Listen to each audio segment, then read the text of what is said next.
Welcome to the Nomadic Spaces podcast, where we talk all things interior design, tiny houses, and happy homes. Each week, we explore different interior design strategies, the unique challenges of small spaces, and delve into the incredible lifestyle of tiny homes. Whether you're a fellow tiny house dweller or simply have an interest in interior design, this show has something for you.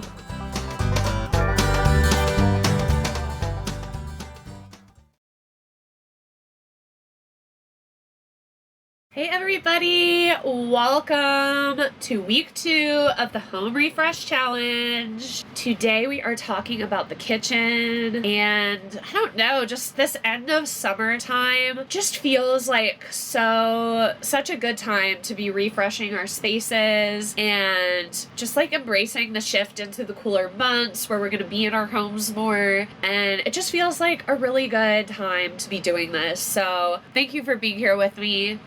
Like I said, this week we are going to be focusing on the kitchen. So to start, consider rearranging your kitchen space to maximize natural light, which will help make it feel more airy and spacious. Updating cabinet hardware or installing new lighting fixtures can really make a significant impact without the need for a complete overhaul. It's all about creating a bright and inviting oasis that just kind of brings you and your loved ones together to gather and cook and drink and create memories. Introducing pastel hues or pops of color through your own choice of textiles like towels and seat cushions is a really good way to instantly just kind of uplift the mood in there. And incorporating elements that embody the changing of seasons. Maybe it's like branches or seasonal flowers. That can all really help us lean into refreshing. Now let's just get into our refresh steps now that we have some ideas about refreshing. Step number 1 is streamline and simplify. Creating an orderly kitchen space really impacts our daily existence and experience. To realize this, I really encourage you to declutter. I know we're decluttering again, but really dive in on the journey of decluttering in the kitchen. It's somewhere that we really accumulate a lot of things. So start with your countertops, cabinets, drawers. Do not forget about the pantries. Even in my tiny house, I have to tell you, I cleaned out my pantry and I had so many cans of black beans, some of which had expired. So even in this small space, like, I was able to accumulate so many beans without even noticing. So definitely go through everything, shed the things that are old or that you just have too many of. There's so many canned food drives coming up this time of year in the fall and winter, so don't be afraid to get rid of it. We really want to try to transform our drawers and cabinets into well-organized and proficient spaces where we can actually find things. And it's not just about tidying up, but it's also about like redefining your environment. Again, we're gonna start this process by purging items that no longer serve a purpose. You need to be ruthless. Discard extra utensils or gadgets or the foodstuffs that have surpassed their expiration dates, stuff that's gathered dust. That pretty much shows that you're not going to use it, right?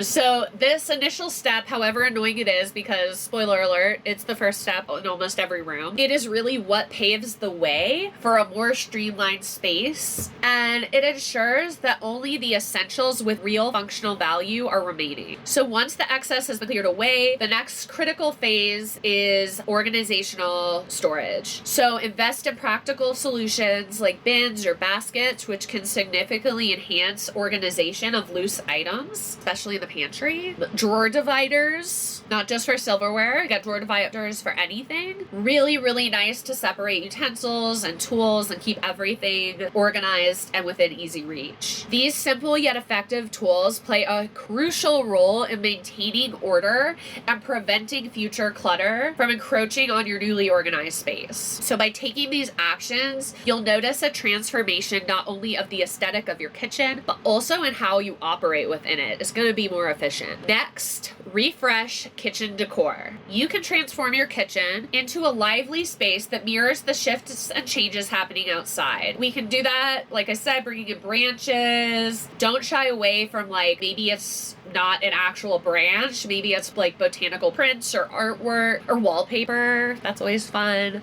So whether it's through wallpaper or artwork or textiles, dishcloths, lean into something that kind of echoes the changing outdoors and creates a seamless transition from the natural world to in. Muted greens, earth tones. I love like the earthy terracotta shades, muddy pinks. Could also consider bringing in those colors through dishware, like mugs or plates, bowls. It just really adds an understated but impactful visual interest. Additionally, consider swapping out your regular linens for those with like seasonal colors or patterns. It's nice to mix things up. So maybe it's tea towels or tablecloths, even aprons if you use them.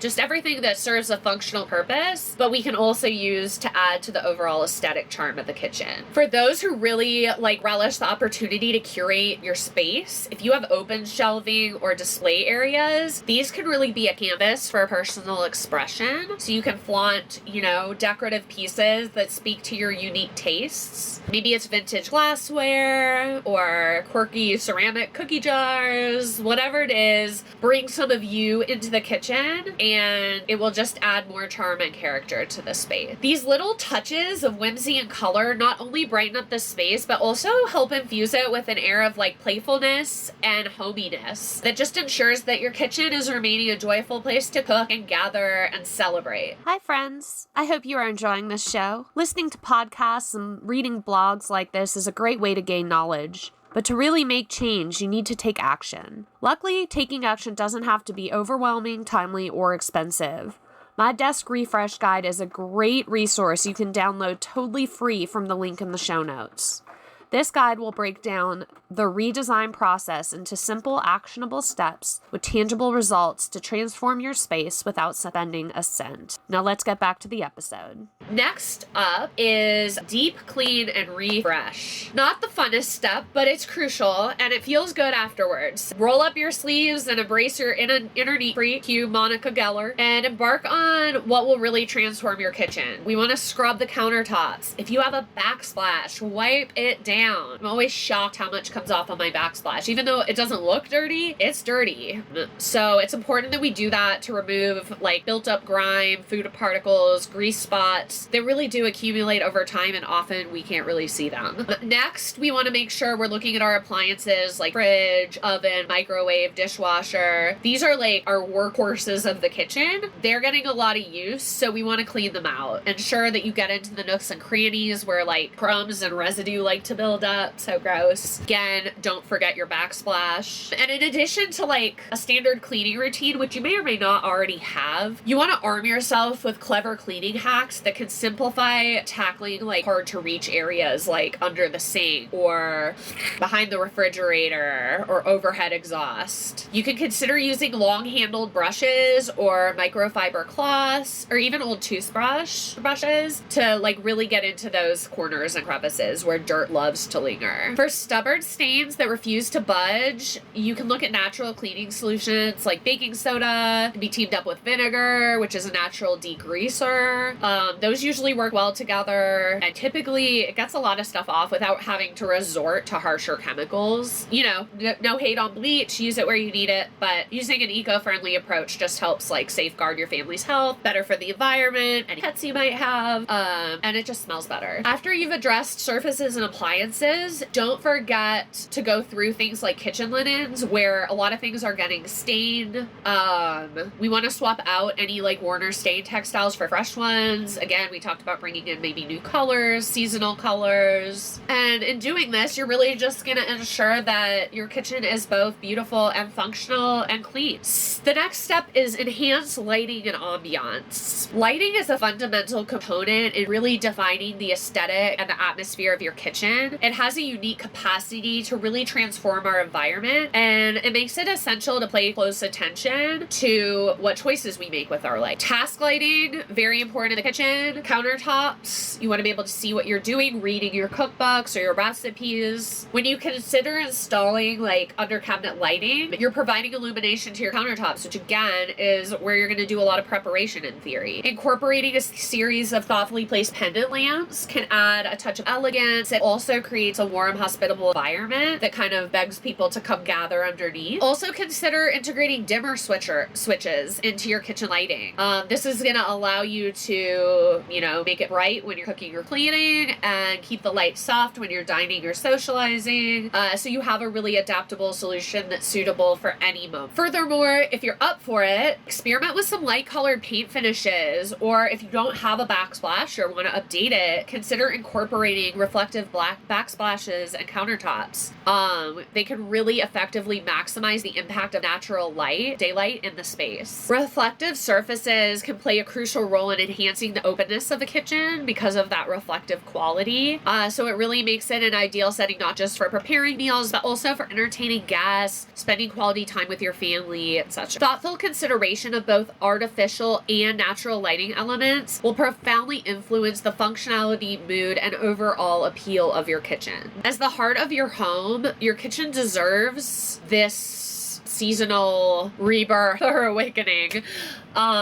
Infusing it with colors and textures, again, that really speak to the fall and the essence of shifting seasons. Guys, give yourself a big pat on the back. If you are here right now hearing me say this, give yourself a pat on the back. I'm really proud of you, again, for taking action. Do not underestimate how powerful that is. Give yourself credit for taking action and continuing on this home refresh journey. Again, please continue to reach out to me with any questions, any feedback. Please feel free to tag me, share your work on your socials. And like I said, of course, I'm always happy to connect directly if you have feedback or questions. Next week, we'll continue on this journey of transformation with another installment of our home design refresh challenge. And next week is going to be bedrooms. Yes. Guys, thank you so much. Until then, home happy. I hope you found today's episode helpful and inspiring. My goal with this show is to help others make changes that transform their space. But just absorbing content, even brilliant content like this, doesn't get results. Taking action does. If you are still listening, you might be ready to fully accomplish your design goals. My challenge to you is commit to taking one action right now before you don't. Taking action might look like booking a design project jumpstart. Or maybe it's signing up for the free desk refresh guide. Or maybe it's signing up for my mailing list. Or maybe it's scheduling a complimentary connection call to virtually meet and discuss your design goals in more detail.